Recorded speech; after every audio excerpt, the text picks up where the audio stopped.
হত্যাকাণ্ডের সবচেয়ে গুরুত্বপূর্ণ সাক্ষী ছিলেন পিলখানা জামে মসজিদের পেশ ইমাম মাওলানা মোহাম্মদ সিদ্দিকুর রহমান। দরবার হলে সেদিন কি ঘটেছিল তার সবচেয়ে কাছ থেকে তিনিই দেখেছিলেন। সে ছিল মেন সাক্ষী। আমাকে বলছে যে আমরা তিনজন মেন সাক্ষী, এখন তিনজন মেন সাক্ষী হান বাঁচায় না মাইরে ফেলায় তো জানি না। আমি বলছি যে তুমি যা যা হয়েছে ওখানে দরবারে যা অফিসাররা বলছে এগুলো বলতে গেলা কেন? বললে কি হবে? সত্যি কথা বলবো না? হাসিনা ইচ্ছে করে মারছে, বলবো না? আমি যদি মরে যাই মরে যাবো, তার অসুবিধা। পিলখানা জামে মসজিদের ইমাম সাহেব শুধু দরবার হল নয়, আরো অনেক কিছু সাক্ষী ছিলেন। ঘটনার কয়েক মাস আগে থেকেই শুক্রবার জুম্মার নামাজের শেষে যেসব গোপন মিটিংগুলো হতো সেখানে বিডিআরের সৈনিকদের সাথে তাপস, নানক এবং আওয়ামী লীগ নেতা তোরাব আলী সহ অনেককে উপস্থিত থাকতে দেখেছিলেন মসজিদের ইমাম সিদ্দিকুর রহমান। এই ডিসেম্বর মাস থেকে প্রতি শুক্রবার আমাদের মসজিদে আসতো, আইসা নামাজ পড়ে তারপর বলতো কি, মহাজন সাহেব, ইমাম সাহেব আপনারা যান, মহাজন সাহেব আপনি পরে এসে একটু মসজিদে আটকাইয়েন, আমরা একটু কথা বলি। কিছু লোক নিয়ে উনি মসজিদের মাঝখানে বসে কথা বলতো, চার পাশে দরজা আটকাইয়া। তাই ওগুলো বাইরে থেকে শোনার কোনো কায়দা নেই, শোনা যেত না। এরকম প্রতি শুক্রবার করতো। ওই যে হাজি সেলিম নাকি ওনার নাম, আমাকে হুজুর যখন বাসায় আসছে দরবার হল থেকে, তারপরে মানে উনি ঘরে পায়চারি করে আর মানে পান খায় আর পাগলের মতো করতেছে যে এইসব কাহিনীর জন্য হয়েছে। এসব তো আমাদের সৈনিকরা করবে না, কখনোই আমাদের সৈনিকরা অফিসারের উপরে আক্রমণ করবে না। যেভাবে গুলি করতে করতে ভিতরে ঢুকে গেছে, আর একজন হিন্দিতে কথা বলে, ইংলিশে কথা বলে, কমেন্ট করে ওদেরকে। পিলখানা জামে মসজিদের পেশ ইমাম তার পরিবারকে জানিয়েছিলেন দরবার হলে বিডিআরের একজন সৈনিক প্রথমে অস্ত্র ধরলেও প্রথম হত্যা করা হয় বিডিআরের একজন সৈনিককে, যে কারণেই সৈনিকেরা উত্তেজিত হয়ে উঠেছিলেন। তারপরেও বিডিআরের সৈনিকেরা কোনো অফিসারকে গুলি করেননি, বরং একটি আতঙ্কের পরিবেশ তৈরি করতে চেয়েছিলেন। কিন্তু হঠাৎ করেই কয়েকজন অজ্ঞাত মুখোশধারী দরবার হলে ঢুকে অফিসারদেরকে এলো পাতাড়ি গুলি করতে থাকেন। যারা আমাদের সৈনিক তারা কিন্তু উপরে গুলি করছে, তারা কিন্তু ভিতরে গুলি করেনি, গায়ে গুলি করেনি। তাদেরকে গুলি করার অর্ডার দিছে একজন, মানে বলতেছে আমাদের বাসার সামনে থেকে যায় এক বাবুর্চি, হাতে একটা লাঠি। তখন আমার ছেলে আবার ওয়ালের উপর থেকে বলতেছে, আঙ্কেল আপনি লাঠি নিয়ে যান কেন? আমি যদি লাঠি না নিই না আমার নাকি মেরে ফেলবে। এখন এরা ভয়ে এরা অস্ত্র নিছে, কিন্তু এরা গুলি করে নেই। এরা কি করছে, ওই ছাদের দিকে গুলি করছে, উপরে গুলি করছে। এই করিডোরে ওরা বের হয়ে চলে গেছে। ঘটনার পর জিজ্ঞাসাবাদেও ইমাম সাহেব একই কথা বলেছিলেন, কিন্তু বহিরাগতদের হিন্দিতে কথা বলার বিষয়গুলো বাদ দিয়ে সরকারের লিখে দেওয়া সাক্ষী দেওয়ার জন্য ইমাম সাহেবকে চাপ দেওয়া হয়। কিন্তু ইমাম সাহেব সেই চাপে মিথ্যা সাক্ষী দিতে রাজি হননি, যে কারণে তার উপর শুরু হয় শারীরিক এবং মানসিক নির্যাতন। আমাকে স্টেটমেন্ট ওখানে চেঞ্জ করতে বলছে, আপনার স্টেটমেন্ট সবগুলো ডিলিট করে আমরা নতুন যেটা বলবো সেইটা আপনি দেবেন, সেই বয়ান রেকর্ড করব। এটার জন্য খুব চাপ দিয়েছে। চাপ দেওয়ার পর উনি বলছে যে আমি কোনোদিন এটা পাল্টাবো না, কারণ আমি যা চোখে দেখছি এবং আমি যা যা দেখছি, যা যা ঘটনা ঘটছে, এগুলো আমি বলবোই। এটা ছাড়া আমি মিথ্যা কথা বলতে পারবো না। সেটা আপনারা যা করেন করেন। তখন তারা নিয়ে একটা সৈনিকের মানে লজ্জাস্থানে নাকি কারেন্ট দিয়ে শক দেয়, এইটা দেখাইছে দেখাইছে উনি মানে আমি ওই সময় মানে অজ্ঞান হয়ে যাই, এরকম অবস্থা হয়ে গেছিল আমার। আমি মানুষ এরকম কিভাবে করে? তারপরেও ইমাম সাহেব কোনোভাবেই মিথ্যা বলতে রাজি না হওয়ায় 2009 সালের 12ই মার্চ জিজ্ঞাসাবাদের জন্য ডেকে নিয়ে যাওয়া হয় তাকে। সেদিনই ছিল তার জীবনের শেষ দিন। নিজের পায়ে হেঁটে যাওয়া মানুষটি পরদিন পরিবারের কাছে লাশ হয়ে ফিরে আসেন। বিডিআর এর 3টা থেকে 6টা পর্যন্ত কি চিকিৎসা হয়েছে এবং ঢাকা মেডিকেলেও যে কি চিকিৎসা হয়েছে আমরা তো কোনো চিকিৎসার কিছুই জানি না। এবং পোস্টমর্টম রিপোর্ট কি আসলো, আসল রিপোর্ট, যে সেই রিপোর্টটা আমাদেরকে দিল না। পিলখানা জামে মসজিদের পেশ ইমাম মাওলানা রফিকুল ইসলামের মৃত্যুর কারণ হিসাবে পরিবারকে জানানো হয়েছিল হার্ট অ্যাটাক। ইমাম সাহেবের মতো 3 তারিখের পর থেকে হঠাৎ করে পিলখানা থেকে ধরে নিয়ে যাওয়া বিডিআর সদস্যদের হার্ট অ্যাটাক এবং আত্মহত্যার সংখ্যা বাড়তে থাকে, যা ছিল মূলত সেনাবাহিনীর বিডিআর সদস্যদেরকে হত্যার একটি কৌশল।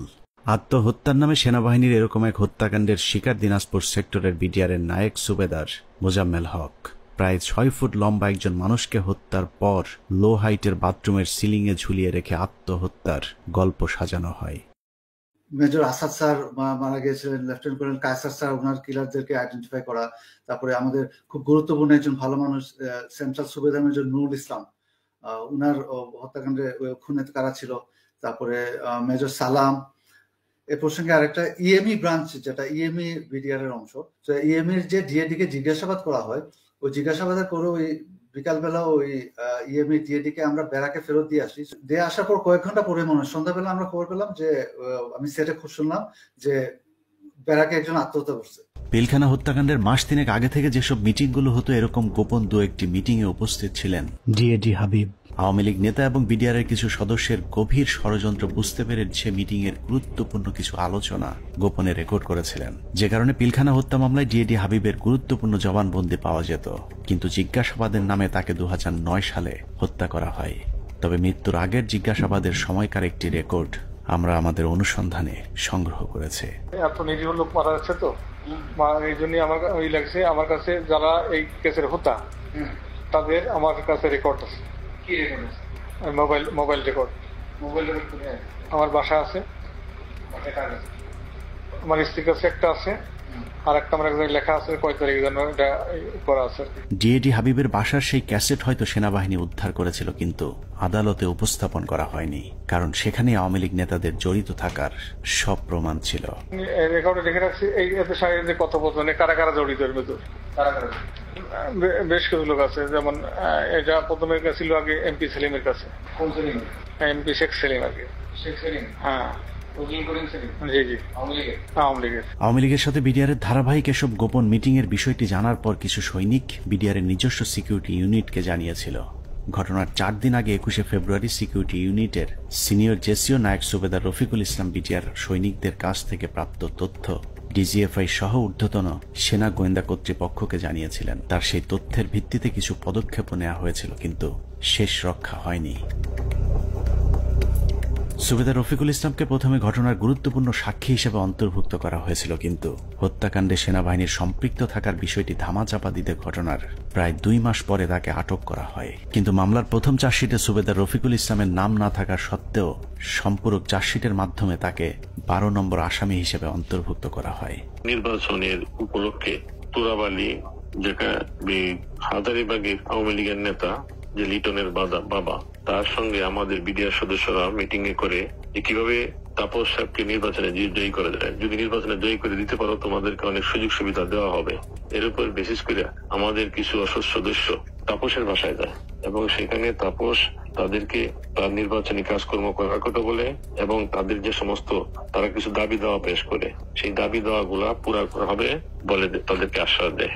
আমি ঘটনা ঘটার 5 দিন পূর্বে 21 ফেব্রুয়ারি কর্তৃপক্ষকে জানাই আমার রিপোর্টের বেসিস করিয়া পিলখানার সমস্ত ম্যাগাজিনে কোয়ার্টার এই কুতে অফিসার নিয়োগ দেওয়া হয় এবং বাহিরের যে সমস্ত গোয়েন্দারা ডিউটি করে।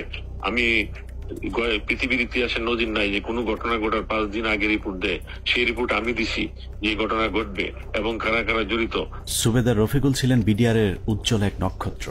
2009 সালে তিনি অর্জন করেছিলেন শ্রেষ্ঠ ভিওপি কমান্ডার প্রথম পুরস্কার। এছাড়া অসামান্য এসিআর পুরস্কার ছাড়াও বাহিনীতে তার সুনাম ছিল সর্বজন স্বীকৃত।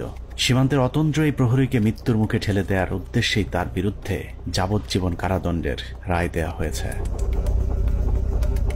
পিলখানা হত্যাকাণ্ডের আগে আওয়ামী লীগের যেসব গোপন মিটিং হয়েছিল, সেই মিটিং এ অংশ নেয় আরেকজন সিপাহী সেলিম রেজা। 2009 সালে জিজ্ঞাসাবাদের সময় রেকর্ড করা সেলিম রেজার বক্তব্যটা অত্যন্ত গুরুত্বপূর্ণ। স্যার, আমি নির্বাচনের আগে তাপস বিডিআর কেন্দ্রে আমাদের নামাজ পড়তে আসতেন। ওখানে আসার পরে lieutenant colonel Shams, lieutenant colonel Furqan, major Reza ওনারা কথা বলতেন। আমিও এখানে ছিলাম, আমিও মাঝে মধ্যে তাদের সাথে কথা বলতাম। কথা বলার এক পর্যায়ে নির্বাচনের কিছু আগে আবার তাপস সাহেব পিলখানার ভিতরে এসে নির্বাচনের ঘোষণা শুরু করে। তখন বলে বিডিআরের তো অনেক সমস্যা আছে, তো আমরা এগুলো আমাদের গেলে সমাধান করে দেবো, তো এখানে বেশি কথা বলা যায় না, তো আপনারা আমার বাসায় আসেন। এই চলে গেল। এরপরে যখন নির্বাচন হয়ে যাওয়ার পরে লেফটেন্যান্ট শামস উদ্বুদ্ধ করলো আমাদেরকে, তোমরা যে কথাবার্তা বললে তো তোমাদের দাবি দেওয়া তো তেমন কিছু হলো না।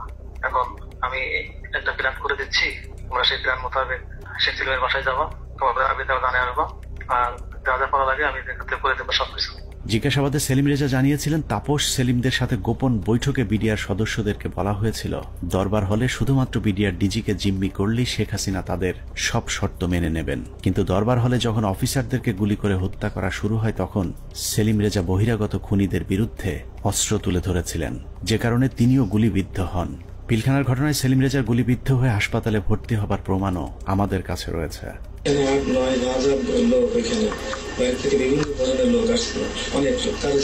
সেলিম রেজা তারপরেও অপরাধী, কারণ তিনি বিডিআরের ডিজিকে জিম্মি করতে চেয়েছিলেন, কিন্তু ফাঁসি হবার মতো অপরাধ সেলিম রেজা করেননি। আওয়ামী লীগ নেতাদেরকে বাঁচাতেই সেলিম রেজার বিরুদ্ধে ফাঁসির রায় দিয়ে তাকে হত্যার পরিকল্পনা করা হয়েছিল। আমি এটা সমতুল্য অফিসারদের জিম্মি করার উদ্দেশ্যে নিচ্ছে, কিন্তু হত্যা করার উদ্দেশ্য ছিল না, কাউকে মারার উদ্দেশ্য ছিল না। তো সেই তখন ওই মুহূর্তে আমি তাদেরকে সেভ করতে পারি, বাঁচাতে পারি। এরপরে এসকালার গাড়ি থেকে যারা ছিল তাদের চুল লম্বা লম্বা ছিল, প্রশাসন দেওয়া আমাকে দেশের কোনো সহি বলে আমার মনে হচ্ছিল না। থেকে ডিজি সাহেব সহ আমাকে গুলি করে, ডিজি সাহেব জায়গায় সামনে পড়ে যায়, আর আমার হাতে প্রথমে বুকে লাগে আমার গুলিটা বুলেট প্রুফ থাকায় গুলিটা রিকোয়েস্ট হয়ে মুখের সম্মুখ ভাগ উপরে চলে যায়। আরেকটু হলে আমার হয়তো গলায় লাগতো, মানে 3টা গুলি আঘাত আমার গায়ে। পিলখানা হত্যাকাণ্ডের মূল পরিকল্পনাকারীদের আড়াল করতে বাংলাদেশ সেনাবাহিনী যা করেছে তা হিটলারের বর্বরতাকেও ছাড়িয়ে যায়। হিটলার যদিও অন্য দেশের অন্য ধর্মের মানুষকে হত্যা করতে চেয়েছিল, কিন্তু সেনাবাহিনী নিজেদের সহকর্মীদের উপরেও চালিয়েছে মধ্যযুগীয় বর্বরতা। পিলখানা হত্যাকাণ্ডের মূল পরিকল্পনাকারীদের পরিচয় যেই প্রকাশ করতে চেয়েছে তাকেই দুনিয়া থেকে সরিয়ে দেওয়া হয়েছে। এই ক্ষেত্রে বিডিআরের পাশাপাশি সেনাবাহিনীর কর্মকর্তাদেরকেও ন্যূনতম করুণা দেখায়নি সেনাবাহিনী। পিলখানা হত্যাকাণ্ডের অনেক গুরুত্বপূর্ণ ঘটনার সাক্ষী ছিলেন ক্যাপ্টেন শাহনাজ। তিনি প্রথম হত্যাকাণ্ডে ভারতীয় বাহিনীর উপস্থিতি আবিষ্কার করে গণমাধ্যমকে বক্তব্য দিয়েছিলেন। যে এসএমজিটি দেখা যাচ্ছে সেই এসএমজিটি সিলিংটা নরমাল সিলিং এর মতো না, একটু টেলিও দিতে। এই সিলিং বাইনোকুলারটা আমরা আরবিতে ব্যবহার করি না, আমার জানা মতো বিডিআর ব্যবহার করে না। তার এই বক্তব্যের চড়া মূল্য দিতে হয়েছিল দেশপ্রেমিক সেনা কর্মকর্তা ক্যাপ্টেন শাহনাজ জাহানকে। প্রচন্ড পরিকল্পিত, অনেক আগে থেকে পরিকল্পনা করার বিষয়টা, ওই কথাগুলো তো আমি ওই দিনই বলেছি। তারপরে যেটা হলো যে আমি এরপরে চাকরি ছেড়ে দিই একদিন পরে, আর 27 তারিখে, তো আমি 28 তারিখে আমি প্রথমে করি, অ্যাপেন্ডিক্স যে সাবমিট করি যে আমি এখানে আর চাকরি করব না, কারণ হচ্ছে আমার মোরাল ডাউন হয়ে গেছে।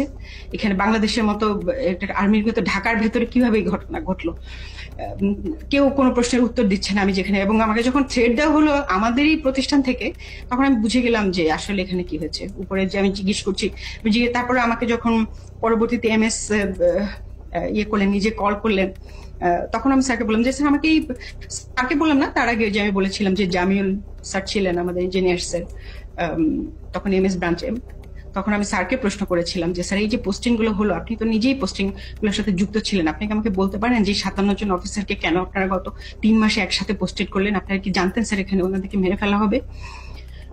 উনি আমার ফোন, মানে ওনার যে রিয়াকশনটা ছিল, ধরেন আমার কি হবে যে না তো এরকম কিছু না, আমরা হঠাৎ করে শুনলে কি হয়, হি ওয়াজ লাইক তুমি ফোনে এসব কি আলোচনা করতেছো, so secret thing I have asked him. So উনি আমার ফোনের লাইনটা কেটে দিয়ে আবার অন্য লাইন থেকে কল করেছেন, টিএনডিতে কল করেছেন, যেটা আর্মি লাইন আর কি। সেটাতে উনি বললেন যেটা অনেক সিনিয়র হাই লেভেলের বিষয়, যেটা আমরা জানি হাই লেভেলের বিষয়টা, প্রাইম মিনিস্টার নিজে যুক্ত ছিলেন, ইন্ডিয়া প্রেজেন্ট ছিল। এগুলো তো আমি কর্নেল মোস্তাফিজ স্যারের প্রোগ্রামে দেখলাম, ইন্ডিয়া তার ফোর্স নিয়ে বিভিন্ন পয়েন্টে পয়েন্টে কিন্তু উপস্থিত ছিল, এবং ইন্ডিয়ান ফোর্স নিজেই সেটা তার ওয়েবসাইটে প্রকাশ করেছে, যেটা মোস্তাফিজ ভাই স্যার একটা বলেছেন। সো ওইটা হচ্ছে হাই লেভেলের বিষয়, যেটা আমরা কেউ জানতাম না। নিজের চোখের সামনে সহকর্মীদের পরিকল্পিত হত্যাকাণ্ড কোনোভাবেই মেনে নিতে পারেননি শাহনাজ, যে কারণে বিডিআর হত্যাকাণ্ডের বিচার নিয়ে সবচেয়ে সোচ্চার ছিলেন ক্যাপ্টেন শাহনাজ। কিন্তু ক্যান্টনমেন্টের নিয়ন্ত্রণে থাকা সেনাবাহিনীর ওই পক্ষটি ক্যাপ্টেন শাহনাজকে থামাতে পরিকল্পিতভাবে তার স্বামীকে হত্যা করেন। হাজব্যান্ড যিনি পরবর্তীতে মারা যান, তিনি ছিলেন 44 আপনার মানে বিএমএ লং কোর্সের কন্টেম্পোরারি। উনি ছিলেন ফাইটার পাইলট, কোঅর্ডিনেটর আশরাফ ইবনে আহমেদ। তো তার কাছে আমি একটা ইনফরমেশন পাই, যেমন সে তখন ঢাকায় ছিল, তার ইউনিটে ছিল, সে মিগ 29 এর পাইলট ছিল। সে আমাকে ওই 7টা বা 7:30টার দিকে জানায় যে তার একজন আত্মীয় সিভিল, সে নাকি তাকে ফোন করেছিল এবং তারা বলেছিল যে তারা খুব ভয় পাচ্ছে, মানে এই জিনিসটার সাথে অনেকগুলো প্রোগ্রামার যুক্ত ছিল, প্রোগ্রামার। পিলখানা হত্যাকাণ্ডকে কেন্দ্র করে 4 দফায় মোট 96 জন মেধাবী সেনা কর্মকর্তাকে বহিষ্কার, আটক, জেল, গুম কিংবা হত্যা করা হয়েছে। এর মধ্যে হত্যাকাণ্ডের পরপর সেনাকুঞ্জে প্রধানমন্ত্রী এবং সেনা প্রধানের সামনে প্রতিবাদ করার অপরাধে প্রথমেই সেনাবাহিনীর 13 জন অফিসারকে বহিষ্কার করা হয়। পিলখানার মূল ঘটনা তৎকালীন সময়ে গঠিত তদন্ত কমিশনকে জানানোর অপরাধে 5 জন কমান্ডোকে তাপসের উপর মিথ্যা গ্রেনেড হামলা মামলায় ফাঁসানো হয়। এদের 5 জনকে 13 মাস অজ্ঞাত স্থানে গুম করে রাখার পর গ্রেফতার দেখানো হয়। তারপর সবাইকে মিথ্যা মামলায় ফাঁসিয়ে 5 বছর করে কারাদণ্ড দেয়া হয়।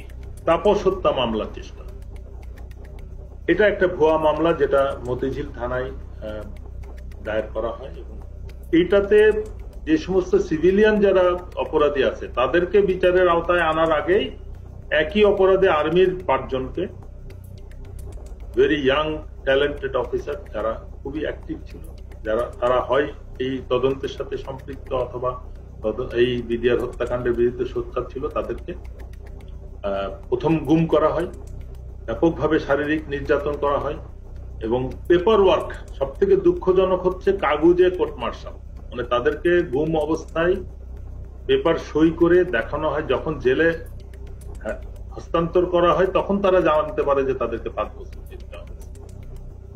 এর মধ্যে একটা দীর্ঘ সময় তাদের পরিবার জানতোই না তারা কোথায় এবং তারা কিভাবে তাদের কি অবস্থায় আছে। আমি একটু 5 জন অফিসারের নাম বলি। এরা হচ্ছে captain Fuad, captain Rajib, captain Helal, captain Reza এবং ক্যাপ্টেন সুবাইল। এরা কিন্তু হয় তদন্তের মধ্যে জেনে গেছিল যে আসলে কি জিনিসটা হয়েছে, কারণ আমরা যেই জবানবন্দি ইনিশিয়াল ইন্টারোগেশনের পরে সেটা পাইতাম, তারা কিন্তু ওদের সাথে শেয়ার করতাম। এবং এই ক্যাপ্টেন রাজীব, ক্যাপ্টেন ফুয়াদ, তারা হচ্ছে এমএসটি থেকে বের হয়ে আসছিল, অস্ত্র নিয়ে বের হয়ে আসছিল যে তারা ঢুকে অফিসারদের উদ্ধার করবে। এই সমস্ত অফিসারকে করলো কি, কয়েকদিন পরে, বিডিআর ঘটনার কয়েকদিন পরে তারা এখানে একটা ভয়ঙ্কর খেলা খেলে। তাদের ধারণা থেকে এই অফিসাররা যদি বাইরে থাকে বা জীবিত থাকে তাহলে কিন্তু সত্যটা প্রকাশ পেয়ে যাবে যে এর মধ্যে ভারত জড়িত, এর মধ্যে আওয়ামী লীগ জড়িত, আওয়ামী লীগের কোন কোন নেতা জড়িত। হঠাৎ করে ডিবির মনিরুল ইসলাম এবং র্যাবের তখন লেফটেন্যান্ট কর্নেল জিয়াউল হাসান, খুনি জিয়াউল হাসান, তারা প্রথম আলোর সাথে মিলে একটা চক্রান্ত করলো। চক্রান্তটা কিভাবে, এই যে 5 জন অফিসারের নাম বললাম তারা কিন্তু তখন বিভিন্ন দপ্তরে চাকরি করতেছে, তদন্তে সাহায্য করতেছে। তারা বেশি সবাই কমান্ডো, সবাই বাংলাদেশ সেনাবাহিনীর সব থেকে প্রশিক্ষিত অফিসার, পেশাদার অফিসার, তারা কাজ করতেছে তাদের অফিসে। প্রথম আলোর নিউজ আসলো যে তাপসের উপরে যে বোমা হামলা হয়েছে, মনিরুলের উদ্ধৃতি দিয়ে, মনিরুল প্রথম আলোকে দিয়ে এই চালটা চাললো যে যে তাপসের উপরে বোমা হামলা হয়েছে সেটাতে সম্ভবত আরো 7 জন জড়িত আছে যারা সেনাবাহিনীর অফিসার। তার 2 দিন পরে প্রথম আলো আবার একটা নিউজ ছাপলো, আবারও মনিরুলের উদ্ধৃতি দিয়ে, সেই মানে পুলিশের ডিবির মনিরুল, পরে যে সিটিআইটি অর সামথিং সেটার প্রধান ছিল, তার বুদ্ধিতে কি আসলো, এই সমস্ত অফিসারকে সেনা কর্তৃপক্ষ অ্যারেস্ট করছে এবং তাদেরকে জিজ্ঞাসাবাদে তারা স্বীকার করছে যে তাপসীর উপরে তারা গ্রেনেড হামলা চালাইছিল, বোমা হামলা চালাইছিল। তখনও কিন্তু সে অফিসাররা পেপার দেখে, তারা অফিসে বসে পেপার দেখে দেখতেছে, প্রথম আলো লিখছে যে তাদেরকে নাকি অ্যারেস্ট করা হয়েছে কয়েকদিন আগে এবং তারা নাকি স্বীকারোক্তিমূলক জবানবন্দি দিছে যে তারা তাপসকে হত্যার চেষ্টা করছিল। তৃতীয় দফায় 2009 সালের সেপ্টেম্বর মাসে ব্রিগেডিয়ার জেনারেল আজমি সহ 7 জনকে বহিষ্কার করা হয়, যাদেরকে পরবর্তীতে লম্বা সময় গুম রেখে নির্যাতন করা হয়েছে। সবশেষ বিডিআর হত্যাকাণ্ড নিয়ে সরব ছিলেন এরকম অন্য কর্মকর্তাদেরকে চিহ্নিতকরণের কাজ চলতে থাকে। 2011 সালে এমআইএসটির মেজর জিয়া সহ মোট 68 জন সেনা কর্মকর্তাকে মিথ্যা অভ্যুত্থানের অভিযোগ তুলে একসাথে বহিষ্কার করা হয়। এর মধ্যে 4 জনকে ছেড়ে দেওয়া হলেও বাকি 64 জনকে বিভিন্ন মেয়াদে সাজা দেওয়া হয়েছে, যাদের অনেকেই দীর্ঘদিন গুমের শিকার হয়েছিলেন। সবচেয়ে মর্মান্তিক পরিণতি হয়েছিল মেজর জেনারেল রফিক এবং কর্নেল শহীদের, যারা দুজন শেষ মুহূর্ত পর্যন্ত বিডিআর হত্যাকাণ্ডের মূল রহস্য উদ্ঘাটনের চেষ্টা চালিয়ে যাচ্ছিলেন। এই 2 জন কর্মকর্তাকে যশোর থেকে জরুরি ভিত্তিতে প্রধানমন্ত্রী পিএসও এফডির আদেশে ঢাকায় আসতে বলা হয়। হেলিকপ্টারে ঢাকায় আসার পথে সুপরিকল্পিতভাবে 2 জনকেই হেলিকপ্টার ক্র্যাশের নাটক সাজিয়ে হত্যা করা হয়। পিলখানা হত্যাকাণ্ডের শেষ শিকার ক্যাপ্টেন তানভীরকে শেখ তাপসের গাড়িতে তুলে দেওয়ার পর তার ভাগ্যে কি ঘটেছে সেটা নিয়েও সেনাবাহিনী কোনো তদন্ত হতে দিতে চায়নি, যে কারণেই অন্য একজনের লাশ ক্যাপ্টেন তানভীর বলে দাফন করা হয়। সেনাবাহিনীর পক্ষ থেকে অপরিচিত একজনের কবরে তানভীরের নাম ফলক বসিয়ে দেওয়া হয়, কিন্তু তানভীরের পরিবার এখনো প্রিয় মানুষের অপেক্ষায়। বললো, এখন যদি তুই বাঁচতে চাস তাহলে তুই একটা লাশ নে। এখানে আমার শ্বশুর শাশুড়ি কোনোভাবেই তো মেনে নিল না, এমনকি ওই প্রোগ্রামে আমার আম্মুকে বলল যে আপনাকে ইয়ে করা হবে, এমপি করে দেওয়া হবে। আমার আম্মু ওখানে দাঁড়ালোই না। হ্যাঁ, আমার আম্মু চলে আসলো, 2টা ডেড বডি দাফন হলো। তো মেজর গাজ্জালি ভাইয়ের একটা লাশ দাফন হলো, 653 নাম্বার ওনার কবরটা। ওনার শাশুড়িকে হচ্ছে পরবর্তীতে আওয়ামী লীগের এমপি করা হলো। আমার আম্মু তো ডিনাই করলো, আমার আম্মু এটা মেনে নিল না। আর আমার শ্বশুরকে বলল যে আপনার ফরেন মিনিস্ট্রিতে জব দিবে। আমার দেবরকে ও তো দেশের বাইরে থাকে, বললো যে তাকে আনানো হোক, তাকে হচ্ছে সরাসরি ক্যাপ্টেন হিসাবে ঢুকিয়ে দিবে আর্মিতে। আমাদের আসলে কোনো ফ্যামিলি আমরা কম্প্রোমাইজড কখনোই হইনি। পিলখানা হত্যাকাণ্ডে একজন সামরিক গুরুত্বপূর্ণ সাক্ষীকে হত্যা করা হয়েছিল। তিনি হলেন নাসির উদ্দিন আহমেদ পিন্টু। পিলখানা হত্যাকাণ্ডে বিএনপিকে জড়াতেই আটক করা হয় পুরান ঢাকার জনপ্রিয় এই বিএনপি নেতাকে। এরপর জেলখানায় বিডিআর মামলার আসামিরা তাকে গুরুত্বপূর্ণ তথ্য জানিয়েছিলেন, যে কারণেই পিন্টুকে পরিকল্পিতভাবে হত্যা করা হয়। জেলখানায় যখন এরা এত তথ্য দিত আমাকে, তখন আমি খুব বিব্রত অবস্থায় পড়ি, কারণ আমি তো আসলে কিছুই করতে পারবো। আমি তাদের বলি, পিন্টু ভাই আছে, তাকে সব বলো।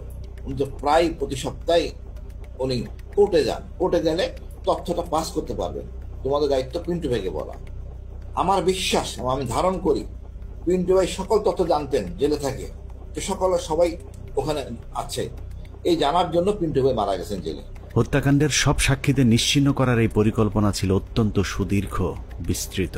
বিডিআর সদস্যদেরকে জিজ্ঞাসাবাদের নামে ধরে নিয়ে যাওয়া সেনা কর্মকর্তা, সিআইডির কর্মকর্তা আব্দুল কাহার আকন্দ সহ অন্য কর্মকর্তারা, ডেথ সার্টিফিকেট এবং পোস্টমর্টেমের সাথে জড়িত সকলেই ছিল এই পরিকল্পনার অংশ। পিলখানা হত্যাকাণ্ডের সব সাক্ষীদের মুখ বন্ধ করবার পর শুরু হয় বিচার। যে বিচারের নামে বিডিআরের 18,519 জন জওয়ানের সাথে ইতিহাসের নিষ্ঠুরতম নৃশংসতা চালানো হয়েছে। এই মামলায় মূল পরিকল্পনাকারীদের বাঁচিয়ে দিয়ে সাক্ষীদেরকে করা হয়েছে খুন, খুনিদের করা হয়েছে সাক্ষী আর চোখে দেখেনি এমন সাক্ষীদের বর্ণনাতেই হয়েছে ফাঁসির রায়। উদুরপিণ্ডি বুদোর ঘাড়ে চাপিয়ে সেনাবাহিনী তাদের অপকর্মের দায় চাপিয়ে দিয়েছে নিরীহ বিডিআরদের উপর।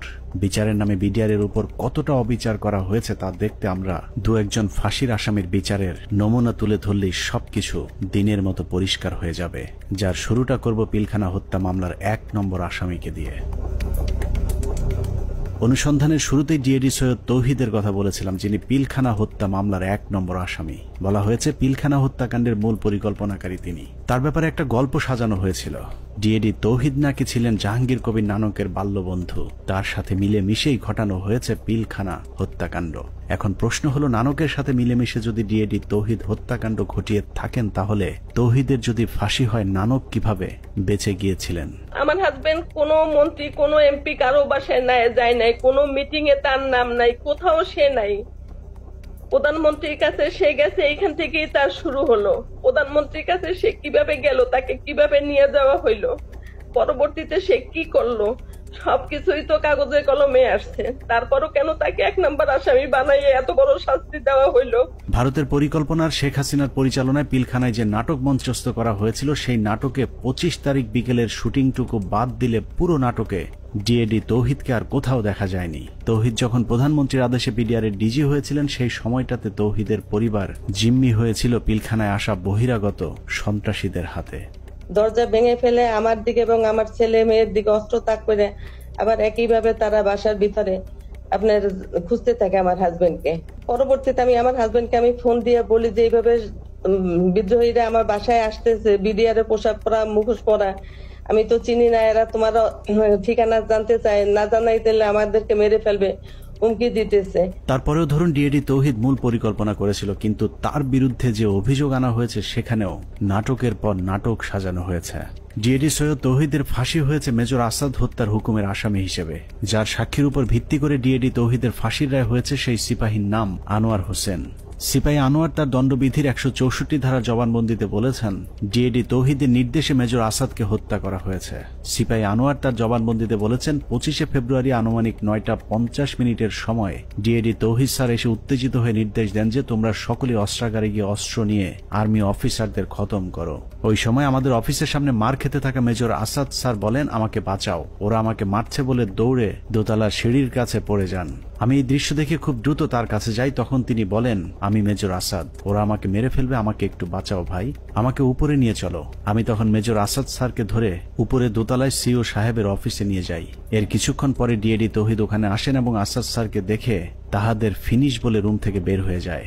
সঙ্গে সঙ্গে হাবিলদার বেলায়েত, নায়েক আসাদ, সিপাহী আমিনার মেজর আসাদ স্যারকে গুলি করে হত্যা করে চলে যায়। আমি টেবিলের নিচে লুকিয়ে থাকা অবস্থায় অস্ত্রধারীদের গুলিতে আহত হই। সিপাহী আনোয়ারের সাজানো গোছানো এই স্ক্রিপ্টটি শুনে অবিশ্বাস করার কোনো উপায় নেই, কিন্তু সমস্যা হলো হাসিনার পরিচালিত নাটকে যেই ডিএডি তৌহিদকে দিয়ে মেজর আসাদকে হত্যা করানো হয়েছে, সেই ডিএডি তৌহিদকে আমরা নাটকের অন্য আরেক জায়গায় আবিষ্কার করেছি। 4 তলায় নিয়ে গেল, টয়লেটের মধ্যে ডিএডি তৌহিদ লুকায় আছে। তাই আমি তুমি কি দরবার হলে ছিল না? ও বলে না স্যার, আমি দরবার হলে ছিলাম না। লেফটেন্যান্ট কর্নেল কামরুজ্জামান বিডিআর হত্যাকাণ্ডে বেঁচে ফেরা আর্মি অফিসারদের মধ্যে একজন, যার চোখের সামনে বিডিআরের ডিজি সহ বেশ কয়েকজন কর্মকর্তাকে গুলি করে হত্যা করা হয়, যেই গুলিতে তিনি নিজেও আহত হয়েছিলেন। ডিজি মহোদয় জাস্ট ফার্স্ট স্টেপটা দিলেন, এসে ডিজিকে প্রথমে গুলি করলেন। আমারও একটা গুলি লাগলো এখানে এসে।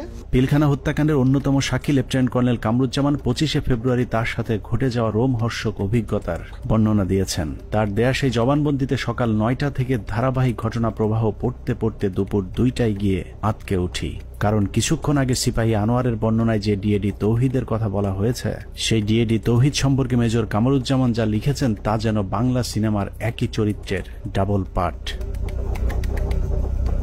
লেফটেন্যান্ট কর্নেল কামরুজ্জামান তার 161-এর জবানবন্দিতে বলেছেন, সকাল থেকে তাকে নানাভাবে অপমান, অপদস্থ, ভয়, ভীতি আর মারধরের পর কয়েকজন সিপাহীর সহায়তায় তিনি জীবন বাঁচান। তিনি বলেছেন, কয়েকজন সিপাহীর হাত ঘুরে সবশেষ বিডিআর সদস্যরা তাকে সদর ব্যাটালিয়নের 4র্থ তলায় নিয়ে যায়। সেখানে গিয়েই তিনি বাথরুমের ভেতরে লুকানো অবস্থায় ডিএডি তৌহিদকে দেখতে পান। লেফটেন্যান্ট কর্নেল কামরুজ্জামানের তথ্য অনুযায়ী ডিএডি তৌহিদ কামরুজ্জামানকে বাথরুমের ভেতরে লুকানোর সুযোগ করে দিয়ে নিজে জীবনের ঝুঁকি নিয়ে বাইরে বসেছিলেন, আর সেটাই কাল হয়ে দাঁড়িয়েছিল ডিএডি সৈয়দ তৌহিদের। ডিএডি তৌহিদ বাথরুমের ভেতরে লুকিয়ে থাকলে বিদ্রোহীদের নেতা সেজে প্রধানমন্ত্রীর কাছে দেখা করতে যেতে হতো না। কামরুজ্জামানের বক্তব্য যদি সত্যি হয় তাহলে ডিএডি তৌহিদ নির্দোষ, আর যদি মিথ্যে হয় তাহলে লেফটেন্যান্ট কর্নেল কামরুজ্জামানকেও গ্রেফতার করে জিজ্ঞাসাবাদ করতে হবে, কারণ দুজনের বক্তব্যই একই সাথে সত্য হওয়া সম্ভব নয়। ডিএডি তৌহিদ কিভাবে বিদ্রোহীদের নেতা হয়ে প্রধানমন্ত্রীর সাথে দেখা করতে গিয়েছিলেন সেই বর্ণনা খুঁজে পেয়েছে আরেকজন ডিএডির 164 ধারার জবানবন্দিতে। ডিএডি আব্দুর রহিম তার জবানবন্দিতে বলেছেন, পিকআপ হতে একজন সৈনিক আমাকে মন্ত্রী আসলে কথা বলার জন্য বললে আমি বলি ভেতরে আরো ডিএডি আছেন।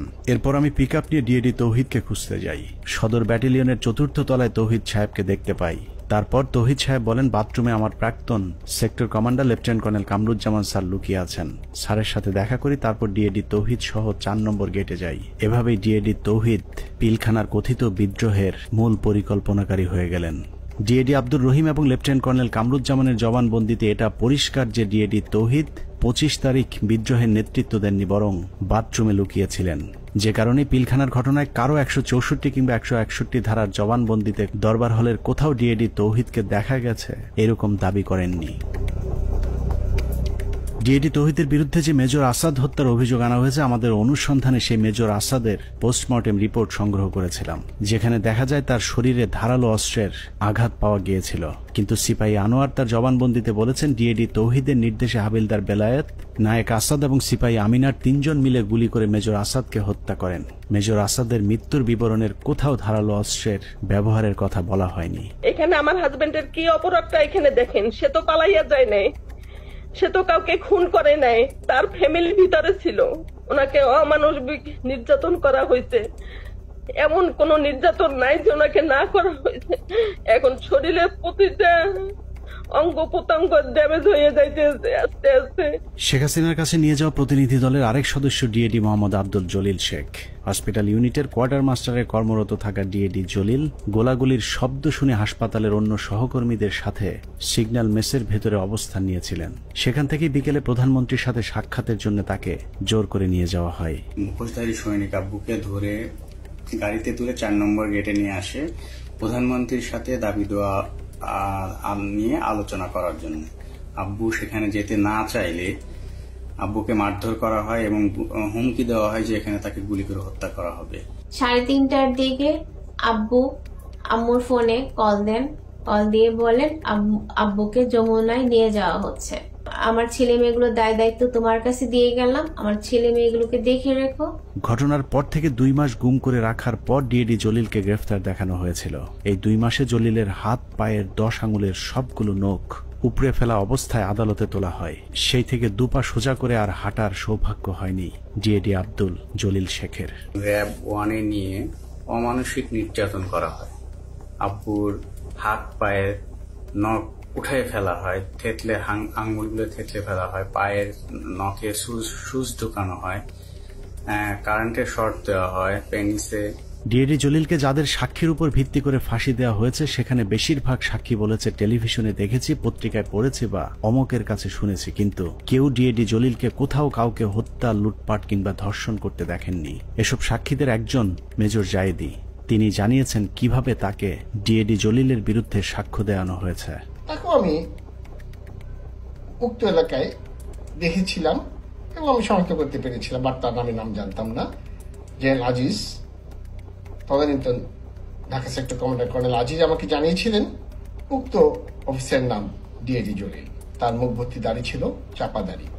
দাড়িওয়ালা এক ব্যক্তিকে ডিএডি আব্দুল জলিল বানিয়ে ফাঁসি দিয়ে দেওয়া হয়েছে, অথচ আমাদের হাতে 2009 সালে পিলখানা হত্যাকাণ্ডের দিনের একটি ভিডিওতে দেখা যায় ডিএডি জলিলের মুখে কোনো দাড়ি নেই। এখন প্রশ্ন আসতে পারে, পিলখানা হত্যাকাণ্ডের সাথে কি তাহলে কোনো বিডিআর সদস্য জড়িত ছিল না? অবশ্যই ছিল, কিন্তু যারা জড়িত ছিল তাদেরকে এই মামলায় শাস্তি দেওয়া সম্ভব নয়, কারণ মামলার মূল উদ্দেশ্যই ছিল পিলখানা হত্যাকাণ্ডের বাকি কাজ সম্পন্ন করা। এখানে সিপাহী মাহিন এবং লেদার লিটনের মতো হত্যার মূল পরিকল্পনার সাথে জড়িত আসামিকে ভারতে পাঠিয়ে দেওয়া হয়েছে। লেদার লিটনের বাবা সাবেক সুবেদার এবং আওয়ামী লীগ নেতা তোরাব আলীকে সুনির্দিষ্ট অভিযোগ থাকার পরেও ছেড়ে দেওয়া হয়েছিল। অন্যদিকে যারা শুধুমাত্র বিডিআরের ডিজিকে জিম্মির পরিকল্পনার সাথে জড়িত কিন্তু হত্যাকাণ্ডের পরিকল্পনার কথা জানতেন না, তাদের বেশিরভাগকে জিজ্ঞাসাবাদের নামে হত্যা করা হয়েছে। বাদবাকি যারা আছেন তাদেরকেও ফাঁসির রায় দিয়ে হত্যার পরিকল্পনা ছিল, যেন আওয়ামী লীগের কোন কোন নেতা এই হত্যাকাণ্ডের পরিকল্পনার সাথে জড়িত তাদের নাম কেউ জানতে না পারে। পিলখানা হত্যাকাণ্ড যে বিডিআরকে ধ্বংস করে দেওয়ার জন্যই করা হয়েছিল তার প্রমাণ হাস্যকর এই মামলায় 18,519 জন বিডিআর জওয়ানকে আসামি করা। এদের মধ্যে বেশিরভাগ বিডিআর জওয়ান নির্দোষ প্রমাণিত হলেও কাউকেই চাকরি ফেরত দেওয়া হয়নি। উল্টো যাদেরকে ছেড়ে দেওয়া হয়েছে সবার কাছ থেকে বড় অঙ্কের টাকা নিয়ে তারপর তাদেরকে মুক্তি দেওয়া হয়। অনেক অপরাধীকে টাকার বিনিময়ে সাক্ষী বানানো হয়েছে, আবার অনেক নিরীহ বিডিআর সদস্যকে কোনো কারণ ছাড়াই শাস্তি দেওয়া হয়েছে। 2009 সালের 25 ও 26 তারিখে বিডিআর পিলখানায় ঘটে যায় বিডিআর বিদ্রোহের নারকীয় হত্যাকাণ্ড। এই হত্যাকাণ্ডের সময় সে 9 দিনের ছুটিতে বাড়িতে অবস্থান করে।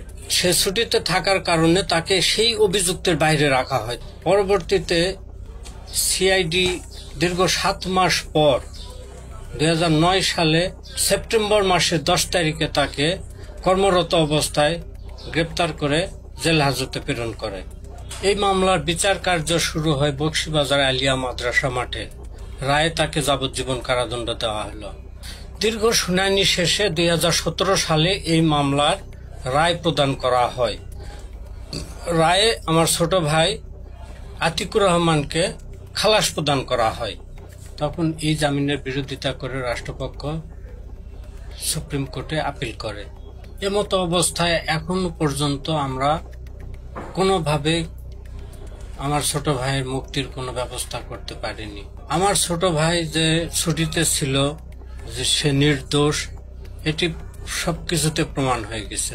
তাকে মুক্তি দেওয়া আমি মনে করি যে এটা সরকারের দায়িত্ব।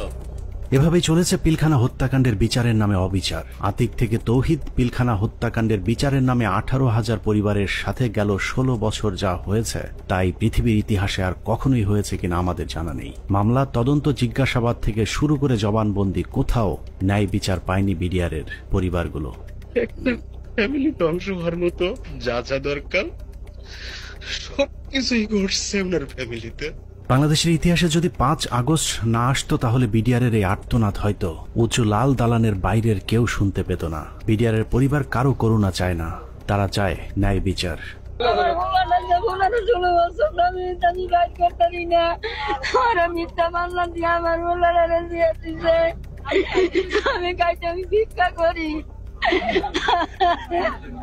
অনেক হয়েছে, আর না। পিলখানা হত্যাকাণ্ড নিয়ে নতুন করে কমিশন তৈরি হয়েছে। আমরা সেই কমিশনের কাছে সুষ্ঠু তদন্ত চাই। আমরা কমিশনের প্রতিদ্বন্দ্বী নই, বরং কমিশনের সুবিধার্থে আমরা পিলখানা হত্যাকাণ্ড নিয়ে গঠিত প্রথম তদন্তের সাথে জড়িত কয়েকজন কর্মকর্তার কিছু পর্যবেক্ষণ দিয়ে অনুসন্ধান শেষ করব। পিলখানা হত্যাকাণ্ডের পরের 2 সপ্তাহ সেনাবাহিনীর একটি অংশ সঠিকভাবে তদন্তের চেষ্টা করেছিল, কিন্তু সেই তদন্ত শেষ হবার আগেই তাদেরকে থামিয়ে দেওয়া হয়। আমি তদন্তকালে যেটা দেখলাম, কিছু বিষয় তদন্তে মনোযোগী হওয়ার কারণে কমিটির অন্যান্যরা আমাকে মোটামুটি একটা হোস্টাইল মেম্বার হিসেবে চিহ্নিত করে এবং অসহযোগিতা শুরু করে এবং আমার কার্যক্রমকে তারা ওপেনলি ডিসক্রেডিট করার চেষ্টা করে। এই পরিস্থিতিতে যখন তারা ব্যর্থ হয় তখন ব্রিগেডিয়ার রফিককে আমাদের তদন্ত কমিটির একজন সদস্য কোনো চাহিদা বা কোনো প্রয়োজন ছাড়াই আমার সিনিয়র তাকে সম্পৃক্ত করে, যেহেতু উনি সিনিয়র, উনি সম্পূর্ণ দায়িত্বটা নিয়ে নেন এবং পরবর্তীতে রিপোর্ট সাবমিট করেন। তদন্তকারী দল একটি বিষয় লক্ষ্য করেন যে পিলখানা হত্যাকাণ্ডে যাদেরকে হত্যা করা হয়েছে তাদের বেশিরভাগকে খুব সম্প্রতি বিডিআরে বদলি করা হয়েছিল।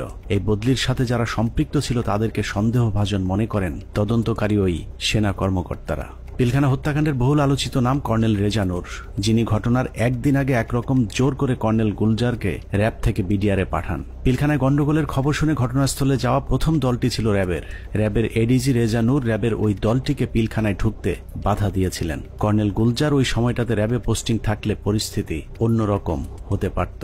এইখানে মেইন গেটে শামসাররা ছিলেন, র্যাব 2 ছিল, মানে র্যাব 2 প্লাস হচ্ছে মানে শামসার অলরেডি বলেছেন যে মানে আয়ত্তের মধ্যেই ছিল, কিন্তু কোনোভাবেই অর্থাৎ রেজানুর খান স্যারের সঙ্গে উনি আবার মানে আমার আগের সিও ছিলেন, সেই হিসেবে স্যারের সঙ্গে আমারও কথা হয় যে স্যার এই ব্যাপার, তো এটা আমরা ইয়ে করতে পারি, কোনোভাবেই মানে এটা অপারেশন করার কোনো মানে উনি কোনো পারমিশন দেননি। পিলখানা হত্যাকাণ্ডে শহীদদের একটা বড় অংশ ছিলেন যারা ভারতের সাথে ব্রহ্মমারি এবং পাদুয়া যুদ্ধে অংশ নিয়েছিলেন, যে কারণে তদন্তকারীদের সন্দেহ আরো প্রকট হয়। অতএব হঠাৎ করে এতগুলো পোস্টিং কি কারণে কেন হয়েছিল সেটা খতিয়ে দেখতে হবে।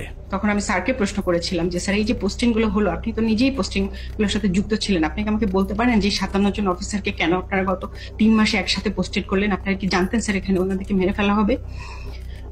উনি আমার ফোন মানে ওনার যে রিয়াকশনটা ছিল, ধরেন আমার কি হবে যে না তো এরকম কিছু না, আমরা হঠাৎ করে শুনলে কি হয়, হি ওয়াজ লাইক তুমি ফোনে এসব কি আলোচনা করতেছো, it's so secret thing, I have asked হিম।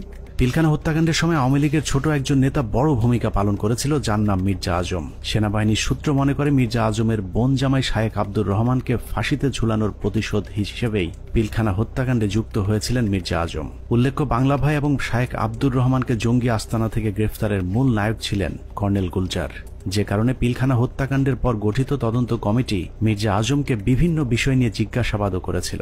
এই অফিসারগুলো সবাই অপারেশনাল ছিল, অপারেশনাল সাউন্ড ছিল, তাদেরকে সেরকম আর্মি ইনস্টিটিউশনগুলোতে না দিয়ে কেন বিজিবিতে দেওয়া হলো? এটা তার মানে তারা জানতো। এখানে সামরিক সচিবকে জিজ্ঞেস করা উচিত যে আপনাকে কে নির্দেশ দিয়েছিল এই পোস্টিং অর্ডারগুলো দেওয়ার জন্য। সো তাদেরকে আসলে আওতায় আনা উচিত। তাপস, মির্জা আজম, র্যাপিড ডিজি, এডিজি, দেন সামরিক সচিব, ডিজিএফআই ডিজি, শেখ হাসিনা, মইনু আহমেদ, এরা প্রত্যেকেই ডাইরেক্টলি সম্পৃক্ত, কোনো সন্দেহ নেই। পিলখানা 3 ও 4 নম্বর গেটে আওয়ামী লীগের যে মিছিলটি হয়েছিল সেই মিছিলের নেতৃত্ব দেওয়া ব্যক্তিকে আটক করেছিল মেজর মনির, কিন্তু গুরুত্বপূর্ণ সেই আসামিকে কর্নেল সালেহ বাঁচিয়ে দেন। উল্টো ওই ব্যক্তিকে আটকের অপরাধে মেজর মনিরকে শাস্তি দেওয়া হয়। অতএব কর্নেল সালেহকে আটক করলেই জানা যাবে কেন তিনি সেই আসামিকে ছাড়িয়ে নিয়েছিলেন।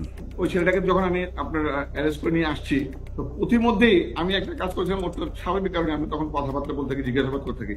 তো আমি তখন তাকে একটা তাৎক্ষণিক জিজ্ঞাসাবাদ করেছিলাম যে তোমাকে কি আদেশ দিয়েছিল মিছিল করার জন্য? ছেলেটা খুব স্বাভাবিকভাবে বললো যে আমাকে তো ভাই বলছে, ভাই মানে কোন ভাই? বললো যে তাপস ভাই আমাকে বলছে যে তুমি একটা মিছিল নিয়ে ঢুকবা। তো আমি তো সেই ওনার কথা অনুযায়ী তো কথা বলতে পারি না, বলছে তো আমাকে করতে হয়। তো আমি তখন একটা মিছিল নিয়ে ঢুকলাম, কিন্তু মিছিল নিয়ে ঢুকে যখন আমি বের হয়ে যাই, তো তখন ওই মিছিলের সাথে দেখলাম আমাদের যুবলীগের অনেক ছেলে পেলে, আমাদের এলাকার নেতাকর্মী তখন আমার মিছিলের সাথে বের হয়ে আসলো। পিলখানার লগবুক অনুযায়ী ঘটনার দিন সকাল 6:30 পিলখানার ভেতরে প্রবেশ করেন এবং 7টায় বেরিয়ে আসেন তৎকালীন শিল্পমন্ত্রী দিলীপ বড়ুয়া। আধা ঘন্টার সময় তিনি কাদের সাথে কি কথা বলেছেন সেটা বের করতে হবে। আওয়ামী লীগের সাবেক আরেক এমপি মুশতাক আহমেদ রুহির সরাসরি হত্যাকাণ্ডে জড়িত থাকার প্রমাণ পেয়েছিল সেনাবাহিনীর ওই তদন্তকারী দলটি, যে কারণে তাকে উত্তরা থেকে গ্রেফতার করেছিলেন র্যাব 1-এর সিও মেজর মনির, কিন্তু আটকের কয়েক ঘন্টার মধ্যেই তাকে ছাড়তে বাধ্য করা হয়। আওয়ামী লীগের আরো ডজন খানেক মন্ত্রী প্রতিমন্ত্রীর নাম জিজ্ঞাসাবাদের তালিকায় ছিল, কিন্তু তাদের বিরুদ্ধে পরবর্তীতে কোনো ব্যবস্থা নেওয়া হয়নি। এর মধ্যে সাবেক স্বরাষ্ট্র প্রতিমন্ত্রী সোহেল তাজ ছিলেন অন্যতম সন্দেহভাজন পরিকল্পনাকারী, যিনি পর্দার আড়ালে থেকে ঠান্ডা মাথায় ভারতীয় গোয়েন্দা সংস্থার সাথে যুক্ত হয়েছিলেন। সেনাবাহিনী সূত্র জানিয়েছে, সোহেল তাজ পিলখানা হত্যাকাণ্ডের আগে বিদেশে যাবার কথা বললেও সে ঢাকা বিমানবন্দর থেকে সিলেটে গিয়ে সেখান থেকে আবারও হেলিকপ্টারে ঢাকায় ফেরত আসেন। পিলখানার ঘটনায় ভারতের সাথে যোগাযোগ রক্ষায় গুরুত্বপূর্ণ ভূমিকা পালন করেছেন সোহেল তাজ। তদন্ত কমিটি সোহেল তাজের পাসপোর্ট চেক করলেই প্রমাণ হয়ে যাবে তিনি আদৌ ওই সময়টাতে দেশের বাইরে অবস্থান করেছিলেন কিনা। পিলখানা হত্যাকাণ্ডের মতো এত ভয়ঙ্কর একটি সরকারি পরিকল্পনার সময় সোহেল তাজ কোথায় ছিলেন, তার ভূমিকাই বা কি ছিল তা পরিষ্কার হওয়া প্রয়োজন। বলা হয়ে থাকে সোহেল তাজ ঠিক ঘটনার আগে দেশের বাইরে অবস্থান করছিলেন। যদি সেটাও হয়ে থাকে তাহলে তিনি হঠাৎ করে কেন দেশের বাইরে চলে গেলেন? হত্যাকাণ্ডের এই পরিকল্পনা তিনি দেশবাসীকে না জানিয়ে কেন আত্মগোপনে ছিলেন সেটাও খতিয়ে দেখা প্রয়োজন। রাজনৈতিক সম্পৃক্ততাটা স্পষ্ট হয়ে যায় আস্তে আস্তে। এর মধ্যে সব থেকে বেশি ইনভলভ ছিলেন ব্যারিস্টার তাপস, হাজারীবাগ এলাকার এমপি নির্বাচিত হন যিনি। এছাড়া আর যারা ছিলেন, নানক আজম, অ্যাডভোকেট কামরুল, শেখ সেলিম, সোহেল তাজ, ওয়ারেসাত বেলাল, রুহি, দেন মাহবুবা রাগিনী, শেগুপ্তা ইয়াসমিন এমিলি এবং সুবেদার তোরাবালি অবসরপ্রাপ্ত বিডিআরের সদস্য। ভারতীয় পরিকল্পনার বাস্তবায়নের বাংলাদেশ প্রান্তে নেতৃত্ব দিয়েছেন স্বয়ং শেখ হাসিনা নিজে। সকাল থেকে শেখ হাসিনা 3 বাহিনীর প্রধানকে নিয়ে যমুনায় অবস্থান করেছেন। ভারতীয় পরিকল্পনা বাস্তবায়নে শেখ হাসিনা সার্বক্ষণিক ভারতের সাথে যোগাযোগ রক্ষা করেছেন এবং যে কোনো পরিস্থিতিতে শেখ হাসিনাকে বাঁচানোর জন্যও ভারতীয় এয়ারফোর্স প্রস্তুত ছিল বলে প্রমাণ পেয়েছিল সেনা কর্মকর্তারা। 6 প্যারাশুট রেজিমেন্ট, এটা হচ্ছে গিয়ে এটার লোকেশন হচ্ছে গিয়ে আপনার কলকাতায় কালীকুমুন্দ এয়ারপোর্ট, এয়ার স্ট্রিপে। ওরা স্পিয়ার হেডের নিরাপত্তা থাকে। ওখানে একটা কোম্পানি ছিল, ওই কোম্পানির কোম্পানি কমান্ডার ছিলেন মেজর কামালদীপ সিং। তাদের একটা রেজিমেন্ট, প্যারাশুট রেজিমেন্ট, 5টার সময় যখন তারা রেডি হয় একটা কোম্পানি, 8টার মধ্যে তাদের একটা ফুল রেজিমেন্ট রেডি হয়। যে রেজিমেন্ট পরবর্তীতে আমরা জানতে পারি যে ওই রেজিমেন্টের এইম ছিল ঢাকা এয়ারপোর্ট, তেজগাঁ এয়ারপোর্ট এবং গণভবনে অপারেশন করা এবং নিরাপদভাবে তখনকার স্বৈরাচারী প্রাইম মিনিস্টারকে এক্সট্রিকেট করার জন্য। সবশেষ পিলখানা হত্যাকাণ্ডের পরিকল্পনা বাস্তবায়ন এবং হত্যাকাণ্ডের ধামাচাপা দেওয়ার দায়িত্বে যারা ছিল তাদের সবাইকে গ্রেফতার করে বিচারের আওতায় আনতে হবে। সেনা প্রধান হিসেবে জেনারেল মঈনকে এর দায় অবশ্যই নিতে হবে, যিনি শেখ হাসিনার পাশে বসে পিলখানায় সেনা হত্যার ঘটনা পর্যবেক্ষণ করেছিলেন। পিলখানা হত্যাকাণ্ডে সরাসরি সম্পৃক্ত লেফটেন্যান্ট জেনারেল সিনা ইবনে জামালি, যিনি পিলখানার বিভিন্ন গেটে অবস্থান নেওয়া র্যাব ও সেনাবাহিনীর সদস্যদেরকে ভেতরে অভিযান চালাতে বাধা দিয়েছিলেন। তৎকালীন ডিজিএফআই এবং এনএসআই প্রধান দুজনেই এই পরিকল্পনার অংশ। বিশেষ করে ডিজিএফআই এর তৎকালীন মহাপরিচালক মেজর জেনারেল মোল্লা ফজলে আকবর হত্যাকাণ্ডের পর খুনিদের পিলখানা থেকে বের করে দেওয়ার বিষয়টি সেনাবাহিনীর চোখের সামনেই ঘটেছে। খুব নাটকীয়ভাবে বিডিআর এর ভেতরে বিভিন্ন ইলেকট্রিসিটি লাইন কেটে দিয়ে গেট খুলে দেওয়া হয় ইচ্ছা করে, যাতে সৈনিকরা পালিয়ে যেতে পারে। তো সেই সময় আমি বলেছিলাম যে র্যাবের এক অফিসার ক্যাপ্টেন আশিক স্যার, যিনি ইঞ্জিনিয়ার্সে আমাদের সাথে ছিলেন, ক্যাপ্টেন আশিক স্যার আবার আমার সাথে 8 ইঞ্জিনিয়ার্সে চাকরি করেছেন রংপুর ক্যান্টনমেন্টে। এরপর ওনার র্যাবে পোস্টিং পায়, কিন্তু আমি স্যারকে চিনতাম। স্যার কিছু সৈনিককে যখন পালিয়ে যাচ্ছে উনি না বুঝে ওদেরকে ধরে নিয়ে আসেন পিকআপে করে, র্যাবের পিকআপে করে আমাদের আবাহনী মাঠে আসেন। তো ওইখানে কিছু ওই সময় একদম ফার্স্ট হ্যান্ড ওদের মুখ থেকে তো আমরা কিছু সাক্ষী কথাবার্তা শুনে ফেলতে পারি। এই ভয়ে আমি ধারণা করি ওখানে আমার মনে আছে যে অনেক অফিসাররা, অনেক সৈনিকরা আমরা দাঁড়িয়ে আছি, ওর মধ্যে স্যার আসলেন পিকআপে করে তাদেরকে নিয়ে। তখন ওই অন্ধকারের ভেতরে এদিকে তো আমরা খুব অস্থির, প্রচন্ড সবাই ইমোশনাল, কি হচ্ছে ভিতরে এগুলো নিয়ে যখন আমরা চিন্তা করছি বা কথা বলছি, সেই সময় 2জন সিনিয়র অফিসার ওনারা 2টা ক্যাম্প স্টুল নিয়ে এক জায়গায় বসায় এবং ওনাদেরকে দেখে খুবই শান্তই মনে হচ্ছে, খুব একটা যে ওনারা চিন্তিত বা পায়চারি করছেন এরকম না।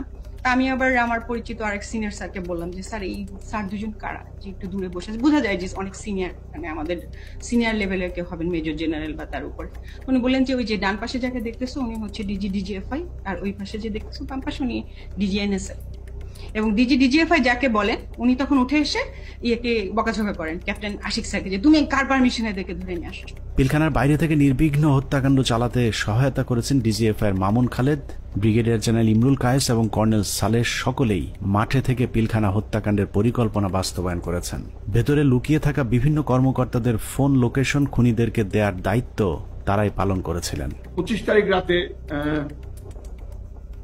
12টার দিকে হবে, আমি তখন মাঠে বসা, আমি ব্রিগেডিয়ার জেনারেল হাকিম, ইমরুল কায়েস ডাইরেক্টর সিটিআইবি, উনি তখন ওই মাঠে আসছিলেন। তো উনি মাঠে এসে বলল যে তোমাদের জানা মতো যদি কেউ থাকে, যে ভিতরে থাকে, তোমাদের কাছে কোনো ফোন আসে, তাহলে সেটা আমাদেরকে জানাও, কারা কারা কিভাবে কি আসে, তো সেটা আমরা জানিয়ে দিব। 44 রাইফেলস ব্যাটালিয়নের অধিনায়ক লেফটেন্যান্ট কর্নেল শামস পিলখানার ভেতরে থেকে মূল নেতৃত্ব দিয়েছেন। মূলত 44 নম্বর ব্যাটালিয়ন পুরো বিদ্রোহের নেতৃত্ব দিয়েছিল, যে কারণে পিলখানা হত্যাকাণ্ডে 44 রাইফেলস ব্যাটালিয়নের কোনো সেনা কর্মকর্তা ওই দিন মারা যায়নি।